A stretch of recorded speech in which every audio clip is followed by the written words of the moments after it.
Sanibonani bafowethu. Ninjani niyaphila? Asithembe niyaphila. Mfowethu kaMkhonzo nibingelelayo emini nje. Kuyi-Thursday namhlanje. Kuyi-4 zika June ku-2026. Siyabonga kakhulu ukuthi nibe la. Nisupporte le channel ngokuview ama-videos esiwa-uploadayo la ekhaya. Ngiyanibonga kakhulu. Ngicela ukwamukela onke ama-new subscribers la ku-YouTube. Ngiphinde ngamukela onke ama-new followers ku-TikTok. Thank you so much guys for supporting this channel. If you haven't subscribed, ngiyacela ukuthi subscribe. It's free of charge. Ngiyacela ukuthi upress ufollow futhi la ku TikTok. It's free of charge. Sikhulise le channel. Ngizonibonga ke in advance for doing so. Ngiyabonga kakhulu. Bafowethu siqeda ukuthola noma ukulalela ibriefing ye-MK Party. Ibriefing ama officials e-MK Party khona manje. Ngithi nje ngizogijima ngidlule ema-pointini nje ambalwa. Engwazwile la engicabanga ukuthi sizothi ukuwabheka kancane la kuningi okukhulunyiwe but okunye sobe siloku sikuhlaziya nje ngenxa yespeed engikuso mina ngizogcila nje odabeni lwe-March and March. Number 2 ngizophinde ngigxile odabeni lokuselectwa kwalabo abazomela i-MK Party okhethweni olizayo in terms of amakhansela nama-mayor ikakhulukazi. 2 izinto nje engizokhuluma ngazo kule video engiyitholile ezikhulunyiwe lapha na u-SG we-MK Party ubaba uSibonelo Nomvalo. Ake ngiqale ngayo le ndaba le yama-mayor. Ipoint engilitholile nengilithandile elikhulunywa u-SG uSibonelo Nomvalo uma ekhuluma ngokubaleka kwequality. Uthi MK Party izoqinisekisa ukuthi kubantu abazomelela iMK Party kuma position abalekile komasipala ke ngithi nje kuma local governments and all that njoba sibheke okhethweni lo masipala angeke nje kubukwe kuphela ukuthi umuntu uloyal ku-MK Party uyimember ye-MK Party uyicadre ye-MK Party and all that kuphela kodwa kuzobukwa equality ye leadership ekhona kuleyo muntu. Masikhuluma ke ngequality of leadership angeke kuze kubukwe kuphela ukuthi mhlawumbe ke wa leader kuphi before kuphelele lapho. Kuyobukwa izinto ezihlukahlukene ezifana mhlawumbe nama qualifications ukuthi umuntu ufunde kangakanani kuzobaleka makubhekwa umuntu ozokungenela mhlawumbe ukuba ikhansela le-MK Party noma ukuba sesikhundleni esithile ku-MK Party noma ozongenela mhlambe ukhetho mhlambe athole isikhundla esithile komasipala njalo njalo kuzobukwa equality. Uyayizwa leyo nto? That's very key and important. So kufanele sazi ke maqabane ukuthi ku-MK Party angeke kuphakanyiswe noma kuqhakanjiswe ukuthi wena iMK Party wayijoyina isungulwa noma iqala ukumenyezelwa ngoDisemba 2023 therefore sekufanele ukuthi ubekwe phambili kube nguwe phambili obukwa njengomuntu ongaleader mhlawumbe kumasipala wangakini. That's not enough. Kunezinye izinto zizobhekwa njengoba sengichazile. Equality ihlanganisa izinto eziningi ukuthi ufunde kangakanani akhona namaphepha. Uyayizwa leyo nto? Kuzobukwa nakho ukuthi kukhona yini mhlambe lawo ke waba khona i-leader wabonakala ngemsebenzi yakho ukuthi you can lead. Uyayizwa leyo nto?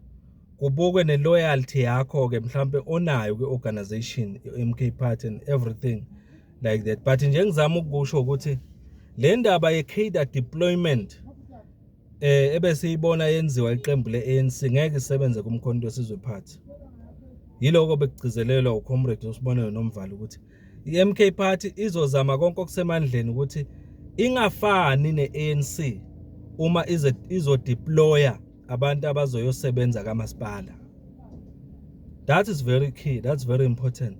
Therefore kufanele ukuthi sikwazi lokho kusengaphambili.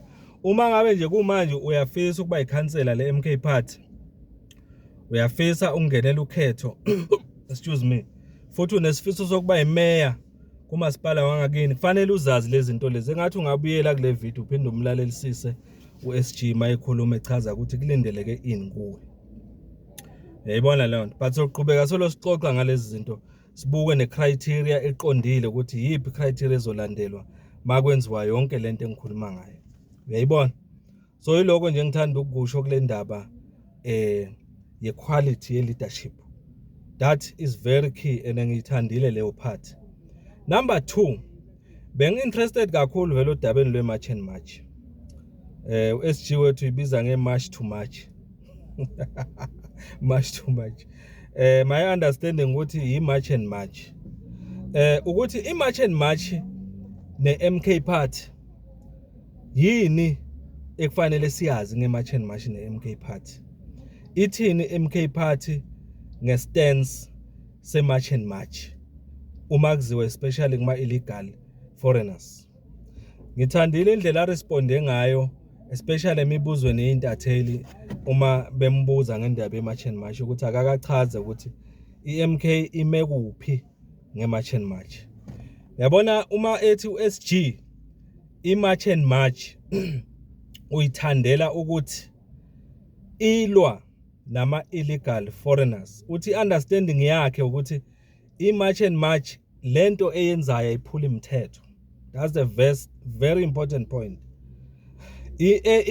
I-march and march njengamanje ayiphuli imithetho endleleni eyenza ngayo. Uze uthi uma ungabheka indlela esebenza ngayo kuba namaphoyisa, kuba namanye ama-stakeholders, kuyahlanganwa laphiyana kulandelwe le section 4, ibize ngo section 4 wama-march ukuthi makuzoba ne-march kufanele kubhekwe section 4 bese kulandelwa ukuthi i-protocol izoba kanjani.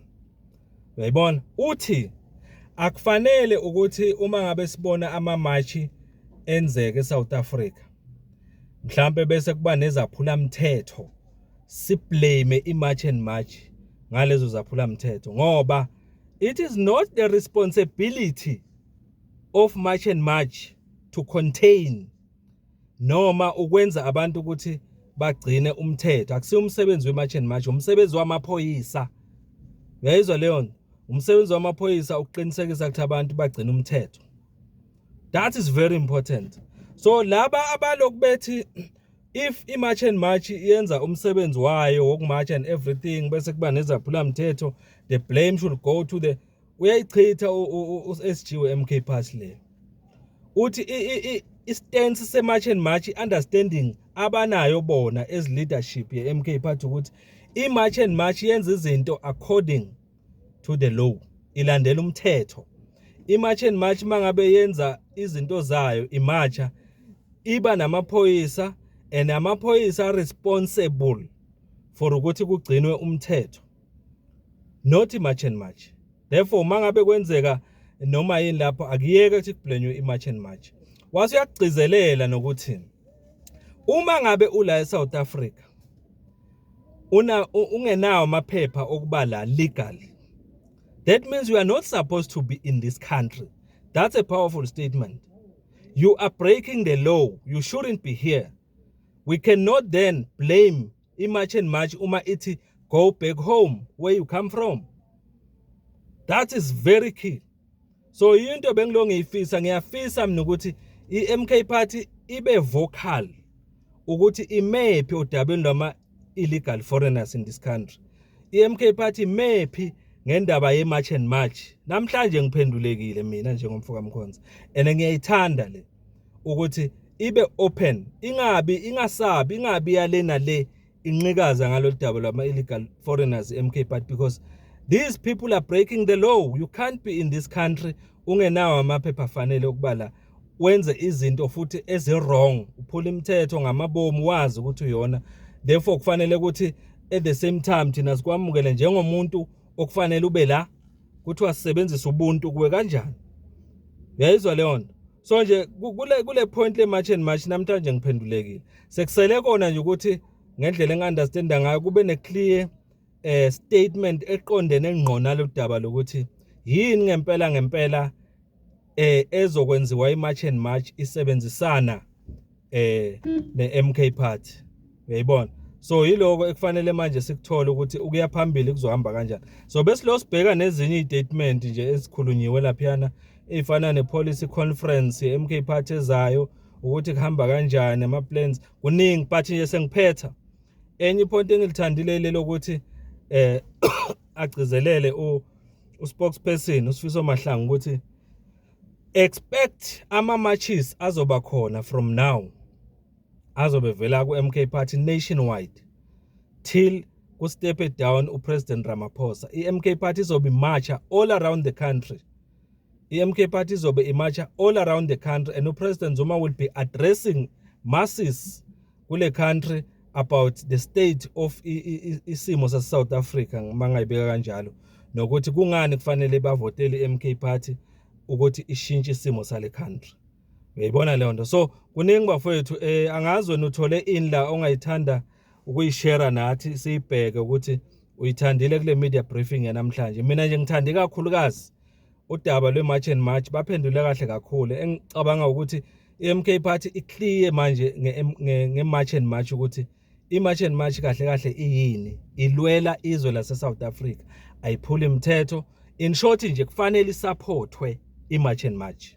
Istatement sakaSjima usilalela kahle sithi kufanele isupportwe i-March and March kulento eyenzayo ngoba iyenza within i-law yase-South Africa, ayiphula imithetho futhi kwenza namaphoyisa and all that stuff. So yiloko nje bengifisa ukugcizelela la nayo kwindaba ukuthi if ufuna ukuba imayor ye-MK Party kumasipala wangakini, ufuna ukuba ikhansela langakini under i-MK Party, we must know ukuthi ngeke kubhekwe ukuthi uyikhader kuphela, ukuthi uloyal in the party since yaba khona ngo-2023. Kubukwa equality of leadership yakho nokuthi uqualified kangakanani ukuthi uyosebenza komasipala usebenzele abantu base-South Africa. Kuningi bafethu. Ake nawo Paul let's share le video sixoxe and all that si discuss because I think this is important. Ngiyabonga kakhulu bafethu. Ake comment. If you haven't subscribed, please subscribe now. It's free of charge. Mfoka Mkonzalo. Thank you so much.